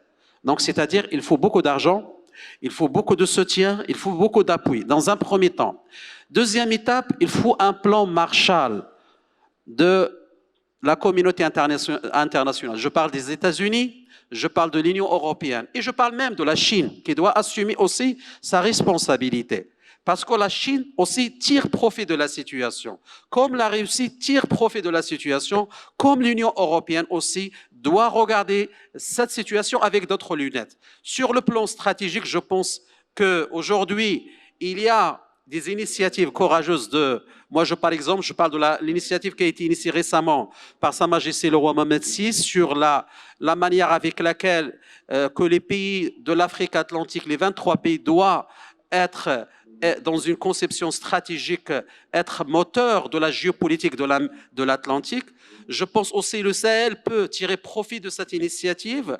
Je pense aussi de l'initiative du projet de pipeline entre le Nigeria passant par plusieurs pays de l'Afrique de l'Ouest et les pays de l'Afrique subsaharienne du Sahel vers le Maroc, vers l'Europe. C'est un projet qui est très très important, qui permettra de sortir cette région du marasme économique et permettra de développer certains secteurs comme la pêche, comme aussi promouvoir de l'énergie dans cette région. Donc je pense aujourd'hui il y a des initiatives qui sont très importantes et la manière avec laquelle la communauté internationale va voir cette région déterminera le futur de cette région. Sinon, ça sera donc le chaos total dans les années qui viennent. Merci. Thank you so much, Mr. Sharkawi. So I want to invite back the audience now to engage and ask some questions. A couple of rules to set it first. Let's keep comments and questions to 1 minute max. Introduce yourself, your name, raise your hands, and don't be shy, because this is the most exciting part of the panel for me. I want to know, maybe you have a question or a comment that could unlock something that we haven't addressed. So raise your hands, we're going to come around, there'll be a microphone. We're going to start here, and then we're going to move over here and take 3 questions, and then we'll keep going around. But 1 minute max, please. Merci, Monsieur le Président. Abdelhafid Ouelalo, vice-président de l'Institut marocain des relations internationales. C'est un think tank marocain indépendant et nous sommes heureux de participer à ce genre de débat. Tout d'abord, il faut, en parlant de ces problèmes du Sahel et des opérations de maintien de la paix, il faut rendre hommage aux soldats des Nations Unies, dont les Marocains, 12 000 soldats marocains qui paient la facture de cette instabilité dans plusieurs pays, à commencer par Centrafrique. Aussi, la question que je me pose, malgré les aides européennes, c'est comme si vous donnez de la charité, alors que nous sommes au siècle que l'Afrique doit se prendre en charge. Et le discours de Sa Majesté à Abidjan en 2014 disait que l'Afrique doit faire confiance à l'Afrique. Nous avons besoin des partenariats, mais des partenariats win-win, et non pas des aides humanitaires comme certains font maintenant à Gaza, que le problème est une question d'aide humanitaire, et non pas d'analyser, comme a dit notre ami Sharqawi, d'analyser ce problème de métastase. Et là, le Tindouf manque à ce titre. Le Polisario, qui est considéré comme un front terroriste, n'a pas été soulevé en dehors de certaines interventions, alors que dans cette région du Tindouf, vous avez des Maliens, vous avez des Mauritaniens, vous avez quelques Sahraouis, vous avez plusieurs nationalités qui se disent peuple sahraoui. Donc c'est une question pour nous Marocains très importante, que nos amis africains doivent faire très attention à cette région, et les métastases peuvent aller au Soudan, mais peuvent aussi s'ancrer dans cette région du Tindouf. Donc je pense que la question qui se pose, malgré ces aides, malgré ces partenariats que vous dites, Madame, de l'Union européenne, comment expliquer cette montée de sentiments anti-français, et que les soldats français étaient obligés de partir, et que les populations africaines ne voulaient plus d'intervention de l'Occident dans leur pays? Ce sont des pays souverains. Ils veulent la liberté et non pas des approches de colonialisme dépassées. Nous sommes des pays souverains et on n'a pas besoin qu'on nous donne des leçons en Afrique, que ce soit de l'Union européenne ou d'ailleurs. Nous sommes assez adultes, âgés pour prendre en charge nos problèmes. Nous sommes ouverts pour tous les partenariats, mais que ce soit win-win et surtout de la coopération sud-sud. Voilà ce que je voudrais dire, tout en respectant les avis de certains. Merci. Can we come back over here? Sorry, can we come back over here and give to our 2 colleagues over here? Tell us your name and give us your comment and your question. Bonjour à tous, Youssef Chakchak, étudiant à l'Université internationale de Rabat, en sciences politiques. Ma question s'adresse à Monsieur Bali. Je voudrais demander si l'Afrique doit prendre ses responsabilités, comment ne pas tomber dans les travers de l'impérialisme occidental, étant donné la différence de puissance de certains pays et des conditions d'aide qui sont souvent liées aux interventions pour assurer la stabilité. Merci beaucoup. Thank you. Please tell us your name and give us your comment and your question. Bonjour à tous. Alors, Iman El-Maji, je suis présidente de la jeunesse sahélo-saharienne au niveau du Maroc. Alors, en fait, la jeunesse sahélo-saharienne, c'est une initiative qui a été lancée en 2020. Et en fait, c'est une source d'une conviction d'un ensemble de jeunesse de la sous-région sahélo-saharienne que pour faire face au terrorisme, il faut commencer par le développement de la situation socio-économique de de la jeunesse africaine.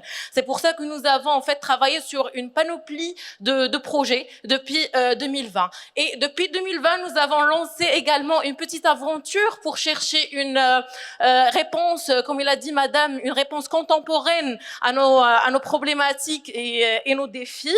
Et en fait, ce débat et cette aventure nous poussent à poser comme question pendant que et surtout que ça fait partie également, c'est une petite partie de la thématique d'aujourd'hui, la multiplication d'acteurs. Donc, pendant que le multilatéralisme visait normalement à répondre aux défis et problématiques dépassant le pouvoir de gestion étatique, aujourd'hui, ce même multilatéralisme, si on fait un petit diagnostic de la situation actuelle, ce multilatéralisme en Afrique montre ses limites et devient de plus en plus inefficace devant les enjeux et l'instabilité actuelle et les crises successives que nous avons vécues, surtout durant les dernières années dans quelques pays frères. Alors dans la région sahélienne, devons-nous remettre le multilatéralisme aujourd'hui en question ou penser à une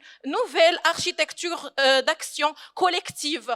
Cette même façon de gestion que nous avons adoptée depuis des décennies au niveau de notre continent africain nous pose également la question de souveraineté, parce que comme il a dit Monsieur le ministre tout à l'heure, si vous contrôlez pas le territoire, vous pouvez pas le développer. Donc on peut en fait dans ce cadre remettre en question la souveraineté de quelques États africains qui ont vécu dernièrement des crises politiques et géostratégiques très importantes. Merci beaucoup.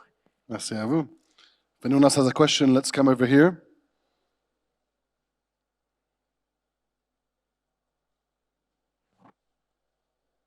Tell us your name and give us your question, your comment.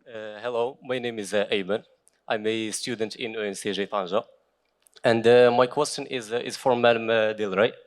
So I'm struggling actually with understanding something.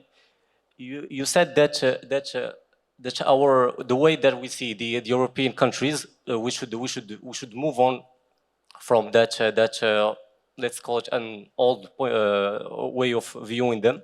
But to be able to move on, we need to understand how should we apprehend the change of how the European countries are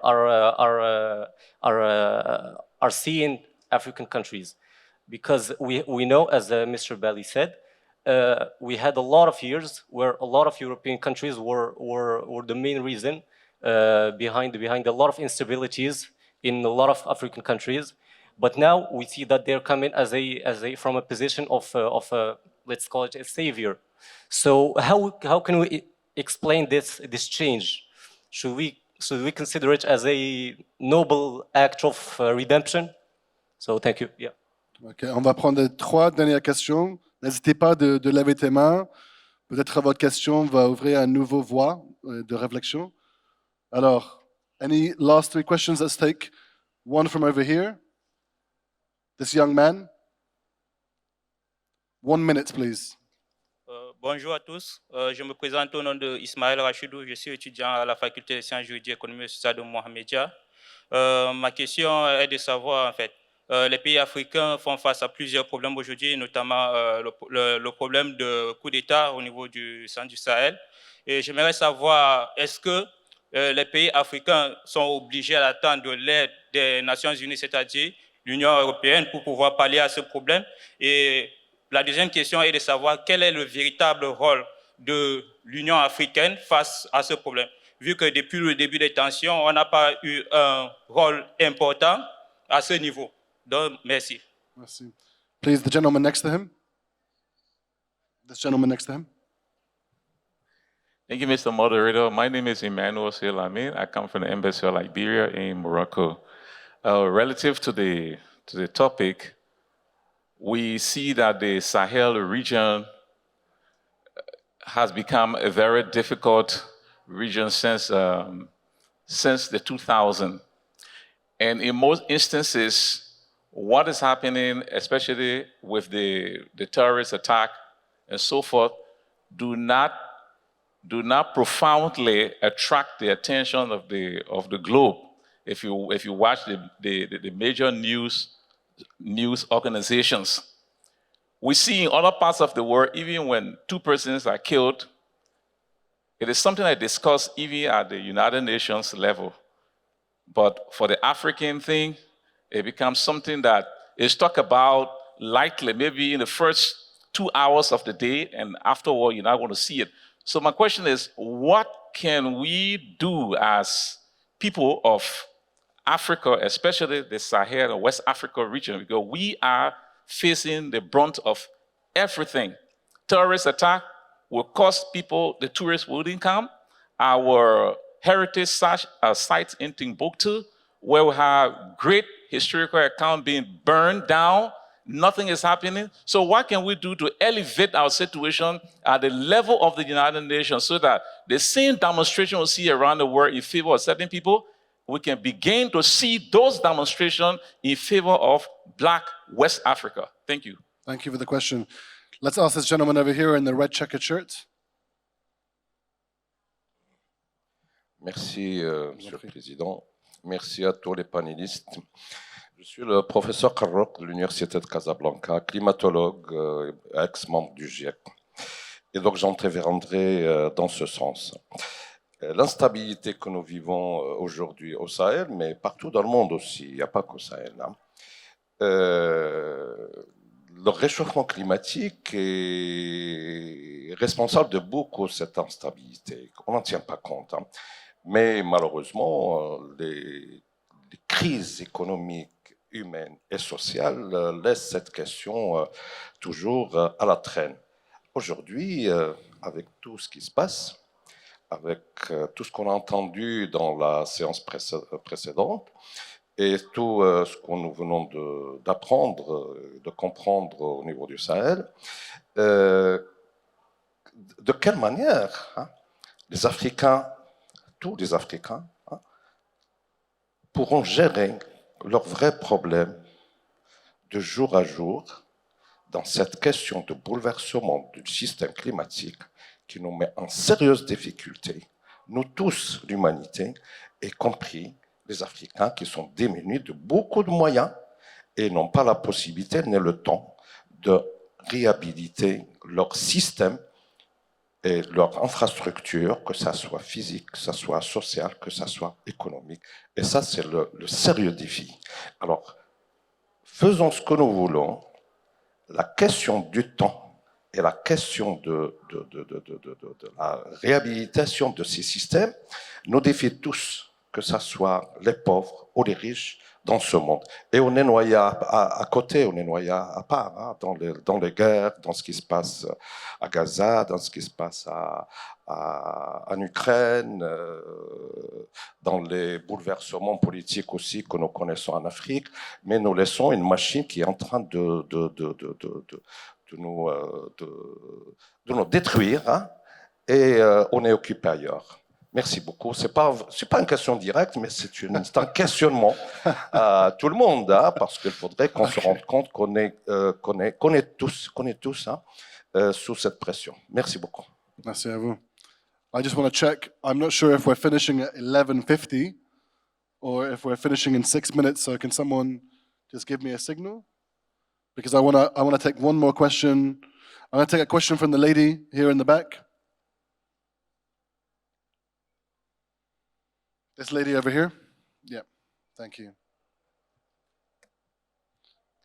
Bonjour à toutes et à tous. Je m'appelle Latifa Ibn Ziaten. J'étais touchée et j'étais attentif à tout ce que j'ai entendu aujourd'hui. C'est vrai que le terrorisme, ça est créé par la guerre, par la haine. C'est aujourd'hui, malheureusement, si on n'arrête pas cette guerre, si on n'arrête pas tous ces hommes politiques qui doivent créer la paix, de se réunir, on aura moins de problèmes pour nos jeunesses aujourd'hui. Ça, c'est très important, parce que tout ce qu'on voit, tout ce qu'on entend, certes, mais je pense qu'il faut tous ces hommes et toutes ces femmes se réunissent et de parler de la paix pour que toute cette jeunesse y trouve sa place dans la société et dans le monde entier. Merci, monsieur. Je suis partie au Mali et j'ai vu ce qui se passe au Mali. J'étais beaucoup touchée. Et le Mali, il a besoin d'aide. Toute l'Afrique, bien sûr, mais ce que je vis au Mali, ça m'a beaucoup touchée. Et j'espère qu'on arrivera tous à la même regard et de tendre la main à tous ces Africains qui souffrent aujourd'hui dans le monde entier. Merci. I think we will go for a last round of interventions to answer the questions. So let's start here with Our Excellency, Monsieur Barry. You have 2 minutes, please. Give us your concluding remarks. Answer any of the questions that you see fit. The floor is yours. Bien, je voudrais d'abord saluer le niveau de conscience et de connaissance quand même de la problématique du Sahel et de nos pays d'une manière générale par chacun des intervenants et j'imagine de tous ceux qui sont ici. Donc, nous sommes pratiquement au même niveau, hein, donc on n'a pas grand-chose à leur apprendre si ce n'est un partage d'expérience, j'allais dire. Pour moi, ce qui est assez important, c'est que nous sommes dans une course contre la montre. La course contre la montre suppose qu'il y a des problèmes réels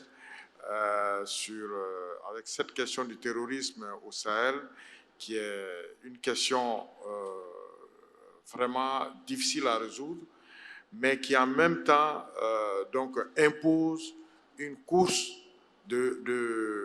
à la fois une course de vitesse et une course de fond.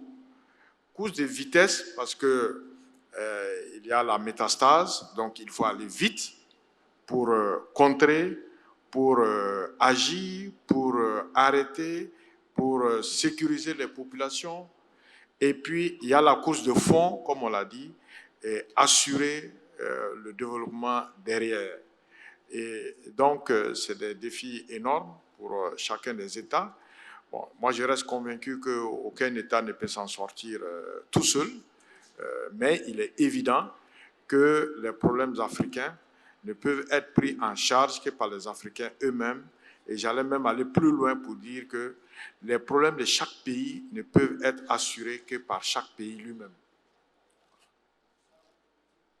Much. Thank you. Your Excellency, please, 1 minute and a half.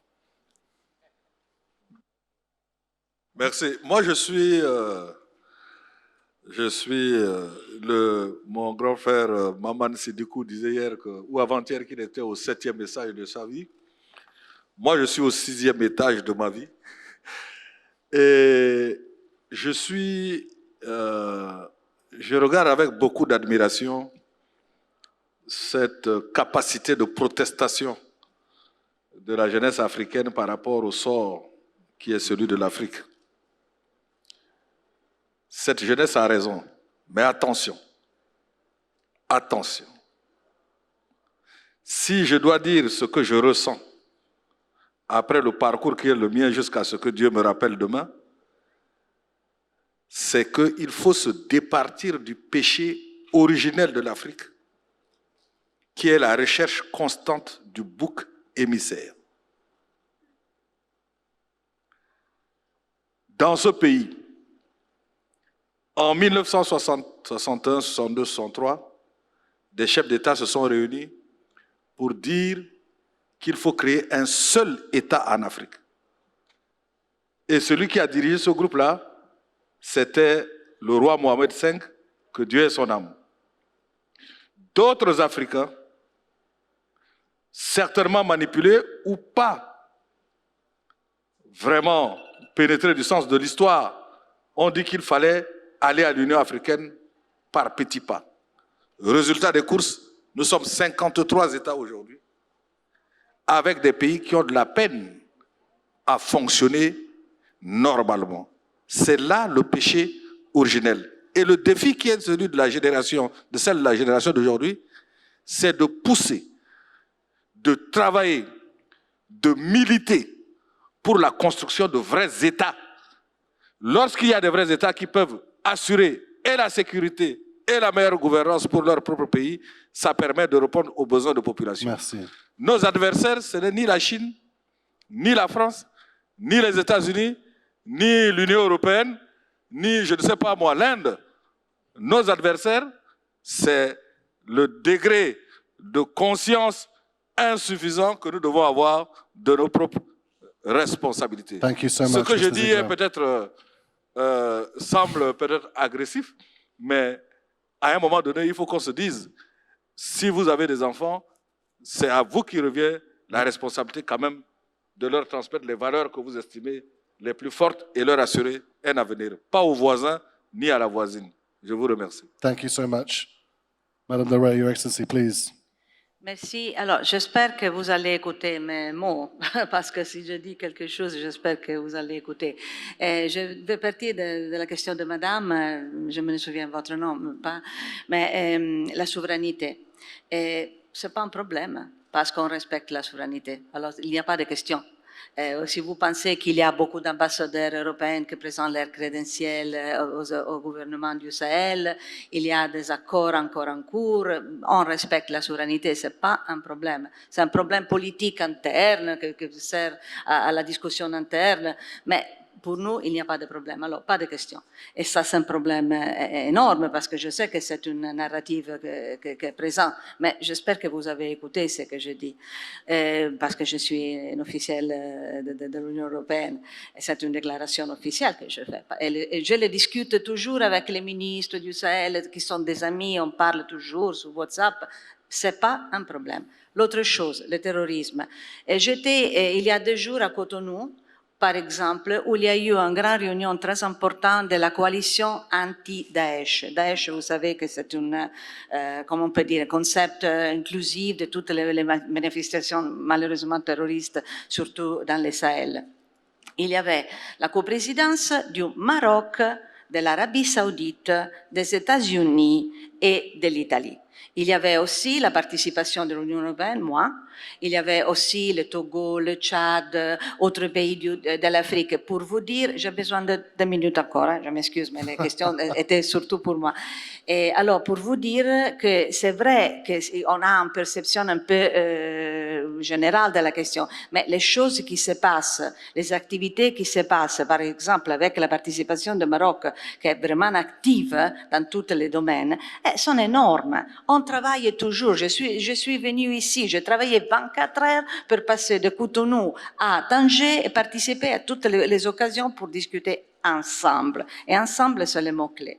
Si on parle de notre soutien au développement comme de charité, je pense que c'est une offense, surtout vers les populations du Sahel, parce qu'il y a des centaines de milliers de personnes qui sont sahéliennes, du Mali au Burkina Faso, au Niger, au Tchad, qui travaillent dans les projets de coopération au développement.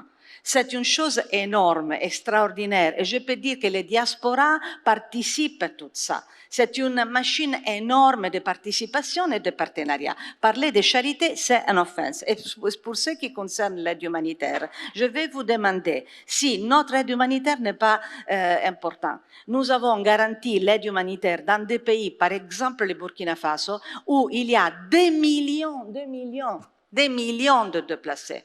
Alors notre aide peut sauver les vies et nous sommes fiers de ça. Nous sommes vraiment fiers de ça. Et les pays du Sahel nous demandent de leur aider parce qu'il manque malheureusement de moyens. Alors, on doit mettre les choses dans une perspective différente, une perspective globale, une perspective de participation et de volonté de partager les problèmes et de les résoudre ensemble. Je pense qu'on va continuer à se plier sur soi-même et ne voir pas la réalité dans toutes ces articulations, on va vraiment faire une erreur historique énorme. Et je peux dire à vous que dans mes interlocutions avec les pays du Sahel, mes amis le savent parce qu'on parle toujours, avec Alpha, avec Maman, on a travaillé beaucoup, et il veut continuer les partenariats parce que c'est nécessaire. Si on ne le fait pas pour les principes, on le fait pour les intérêts.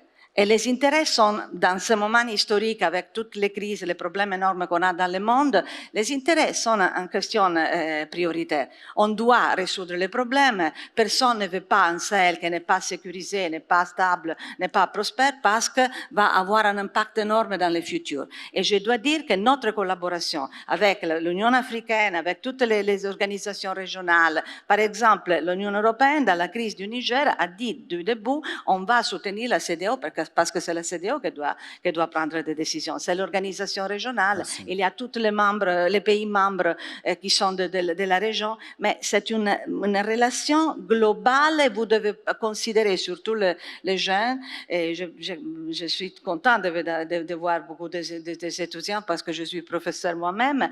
Et je dois dire que c'est important pour vous de voir les choses dans un prisme, comment on peut dire, dans une vision prismatique de plusieurs facteurs tout ensemble et surtout la dynamique énorme qu'il y a de notre relation, par exemple l'Union européenne et les autres pays. Monsieur du Maroc, le professeur du Maroc a parlé de la nécessité d'avoir un grand Marshall Plan.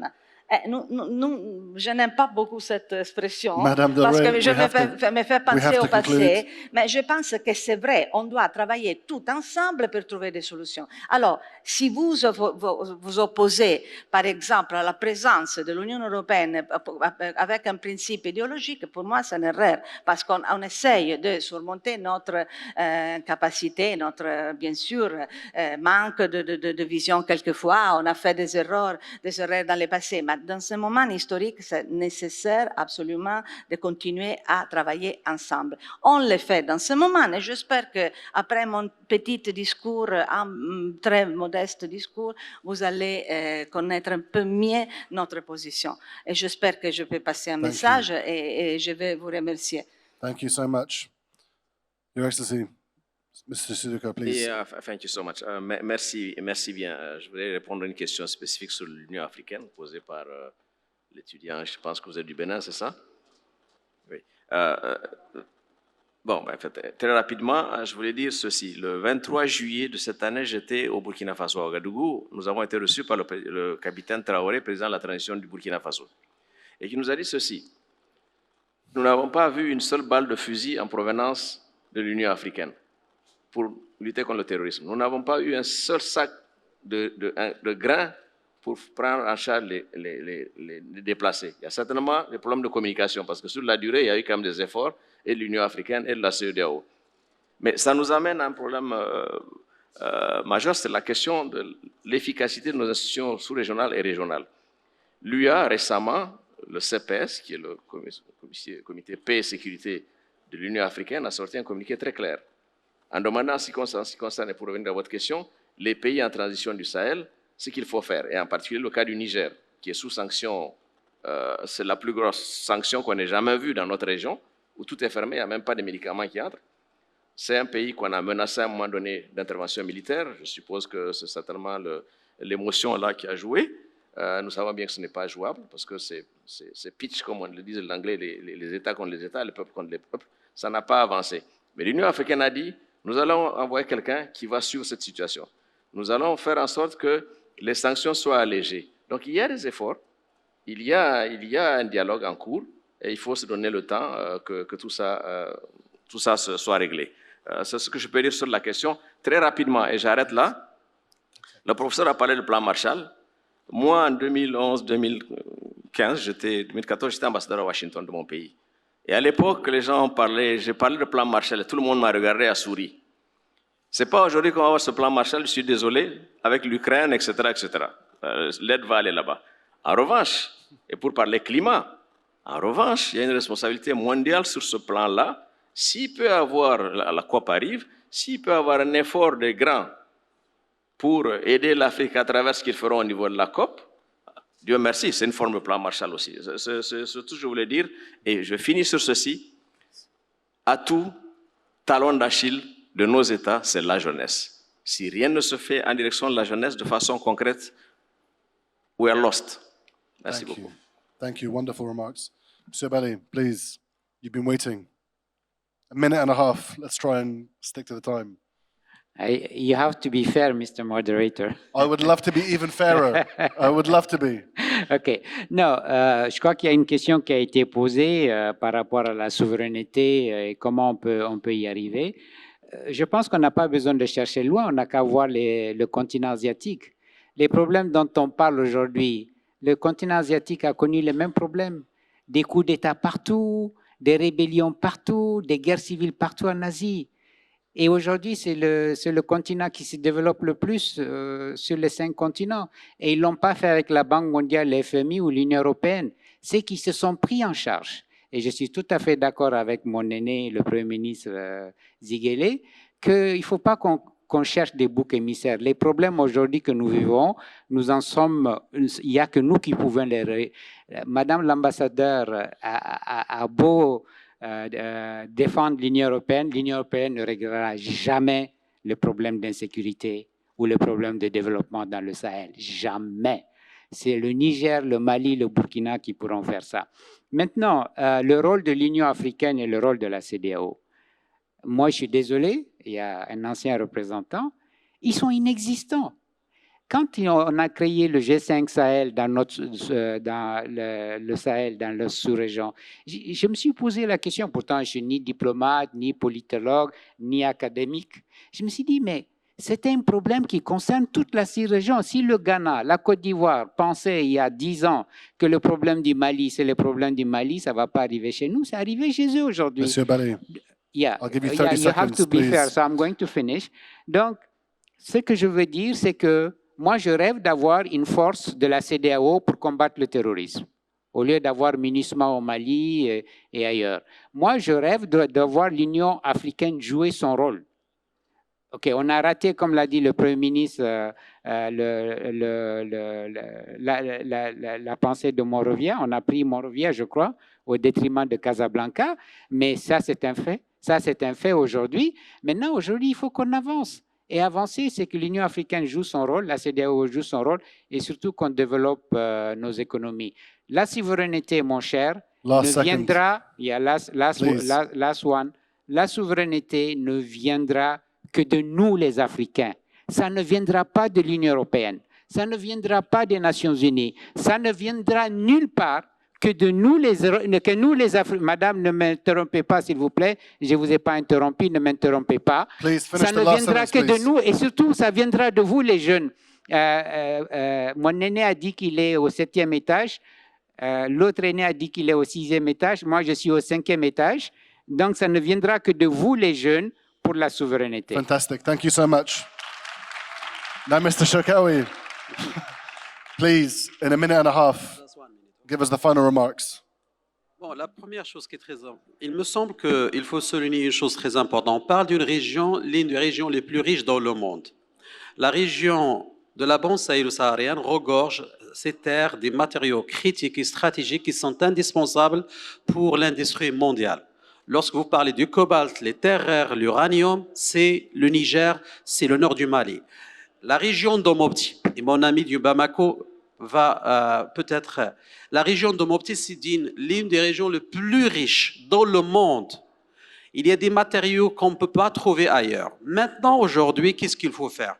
Moi, je pense, il me semble très important, il faut lutter, il faut mettre en place une stratégie globale d'une manière collective avec les pays de la région, avec une vision africaine de lutter contre le terrorisme. Parce que je pense que la condition sine qua non de la sécurité, c'est le développement. Si on n'arrive pas à développer, de donner un avenir, donc de créer donc un milieu propice pour la jeunesse dont vous parlez, donc ça sera très difficile, d'accord, de trouver demain des gens qui veulent travailler. Donc c'est les groupes terroristes qui vont chercher de tirer profit de la situation. Aujourd'hui, avec la situation dans laquelle s'enlise la région et la sous-région, le terrain devient fertile pour les groupes terroristes. Donc c'est pourquoi c'est indispensable d'avoir une autonomie stratégique sécuritaire collective des pays de l'Afrique subsaharienne et du Sahel avec l'Afrique de l'Ouest, et aussi de créer des mécanismes d'un multilatéralisme pour développer ces régions-là. Je pense qu'il y a des initiatives qui sont très importantes. D'abord, par exemple, on peut s'appuyer sur les relations sud-sud avec la vision même de certains projets prometteurs pour ces pays-là. Sinon, comme je viens de vous dire, ça sera le cas dans les prochaines années, surtout avec les problèmes qui sont en train de s'installer dans le Proche-Orient. C'est le retour du terrorisme. Thank you so much. Ladies and gentlemen, please give a round of applause to everyone here Give a round of applause to yourselves. Thank you so much for making it an exciting discussion. We'll see you next time. Have a lovely afternoon.